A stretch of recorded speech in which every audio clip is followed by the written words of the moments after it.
and welcome back to your Small Spaces movement practices. Today we're going to go through a little reset for carpal tunnel syndrome. So it's not going to be quite so much a full class. It's just some of my favorite stretches and postures I like to do after I've been typing a lot, texting a lot, really any small movements you do with your hands and fingers. Once upon a time was a desk person and I used to struggle with carpal tunnel syndrome a lot. Carpal tunnel is actually just a part of your wrist. It's right here on the top. So the syndrome is what happens when we feel that pain, that tightness, just general discomfort in the wrists or the forearms. So we'll go through a couple poses that I like to do to help counteract that. So find a nice tall seat and just to ground for a moment. We'll take a couple nice deep breaths. Inhale through your nose. Exhale through your mouth. Twice more.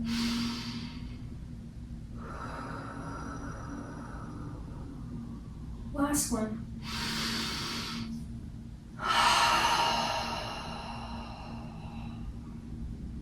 Good. Then slowly start to interlace your hands and begin to draw some figure eights with your knuckles and your wrists.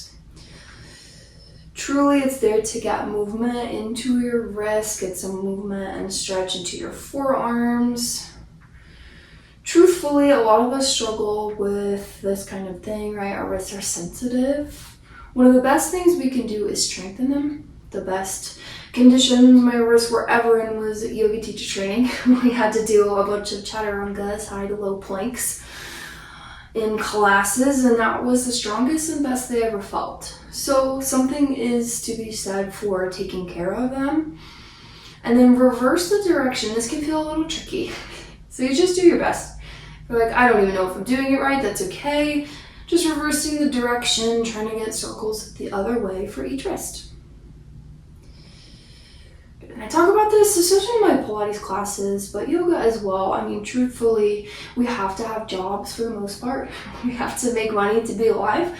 So it's not so much, getting really down on yourself for what you do in your daily life to make a living, but how you can spend your off time, things you can do in your off time to help, reset. We have to work. It's all good. A lot of us sit or type a lot. Good. And then release your hands down and we'll do one more little wrist stretch before we get into some actual yoga postures. This is something I like to do before or after doing a lot of typing or texting. Basically, you take one finger and then start to scoop your finger, kind of like you were scooping, peanut butter out of a jar, if you're gonna eat it with just your finger. And then do those circles with your middle finger. And then with your ring finger, and trying to really circle out the wrist rather than the whole arm. And then your pinky, and then your thumb. And then we'll do the hand, same hand, all the opposite directions. So you can start with the thumb, you'll scoop away. And then the index, and the middle, fourth, and pinky. Good. And then do a couple times with all fingers, trying to really stretch your fingers out nice and big. Might hear some little noises happening in there. My wrists can be a little crackly. Sometimes our joints can be, our bones. And then we'll switch hands. So you'll start with that index, start to scoop.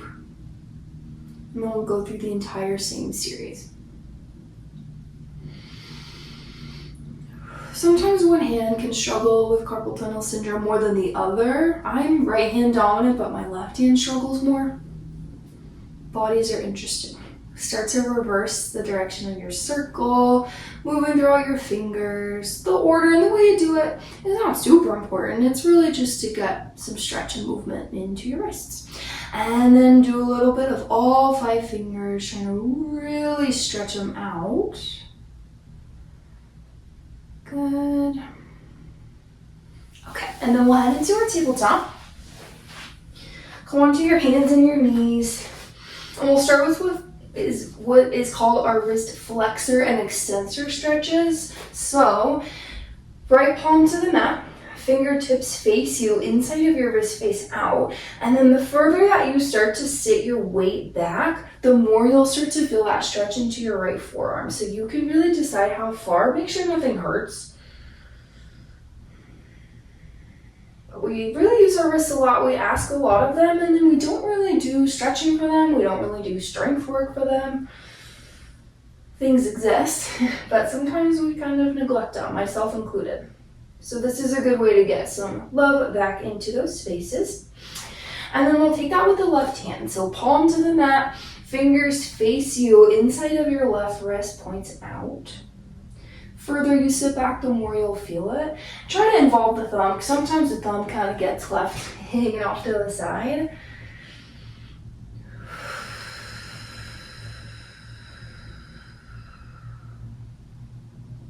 Return your left hand to the mat, and then we'll move to our wrist flexor stretches. So that was just our extensor. This is our flexor.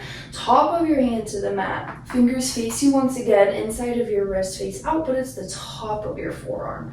Same thing, the further back you sit, the more you'll feel it. None of these are things that you need to do for very long. Even if you do a yin yoga class where you're doing these wrist stretches, they are a part of a yin yoga sequence sometimes. You would only hold it for maybe like a minute. Definitely not 5. Good. And then palms to the mat. Let your fingertips point out to the sides, and then just shift your weight side to side so you stretch into the wrist and the fingers. This might feel tender or sensitive. I have pretty sensitive wrists, even though I'm not a typer anymore. And sometimes spaces on our body just get tight, right? We're people, we move, we do stuff. It's not always something horrible that you did. Good. And then palms back to face the front of your mat. Last thing, just stretch forward and then back. This is something I like to do pretty much anytime I get into a tabletop, kind of set my weight up. But it can feel nice to stretch into the fingers and then the wrists. Maybe an extra little tilt or sway of your head.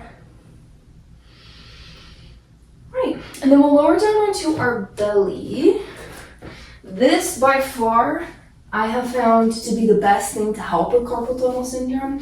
It is called half locust. It's from like your vinyasa and hatha lineages of yoga. It can look a little bit funny, but I'll completely break it down for you.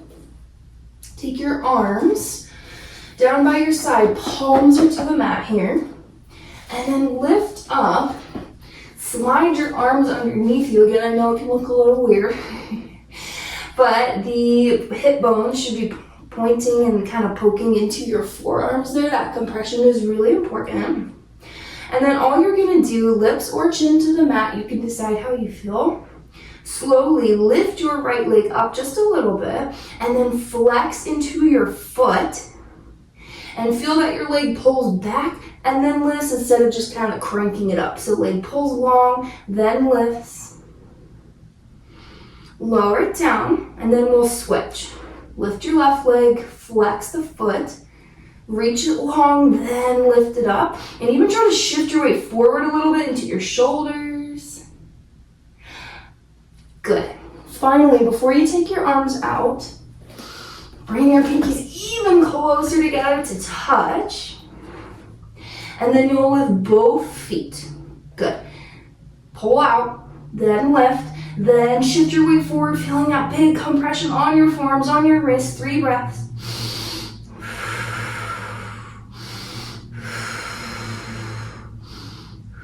Good, and then slowly release your arms. Bring one cheek to the mat and take some pumps. Just pump out your wrists, your fingers.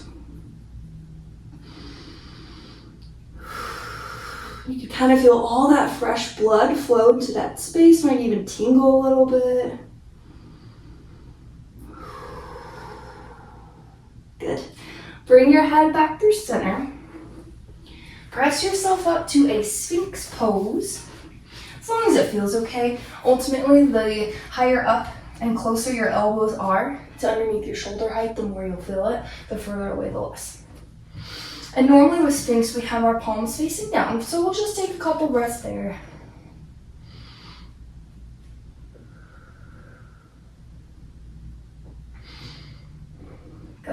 And then stay, but flip your palms up to face the ceiling. Kind of stretches into your wrists and forearms the other way.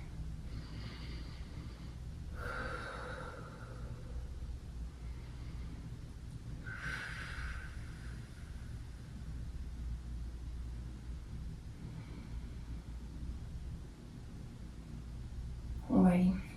Put your hands underneath your shoulders. Press yourself back. And then we'll finish with a child's pose. You can decide legs together or wide. I'm feeling narrow today. You can see how you feel. Arms long in front of you. Lift. Palms up to the ceiling. Forearms up to the ceiling. Let your head drop. You might wiggle into your fingers. This is a little bit more action for the shoulders more than the wrists and the forearms, but let them kind of open and reverse all that compression that we just did on our belly.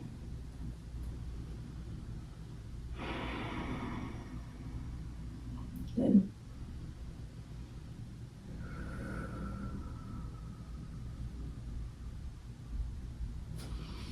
Very slowly start to come back up to your seat. However you want to finish is completely fine, but take a little moment and notice how your wrists and your forearms feel. Might feel a little bit lighter, a little bit stretched out, like how when we stretch our body out, how we feel a little bit less tense, more relaxed. This is just one approach to help you if your wrists get sensitive, if you struggle with carpal tunnel syndrome. There's other things you can do like foam rolling. I have a video that goes over that. One of my favorite things to do with the foam roller for the wrists. But by far, belly down for that half locust, that compression I find is really, really helpful. Thanks for joining me. Have a really good rest of your day. I'll see you soon.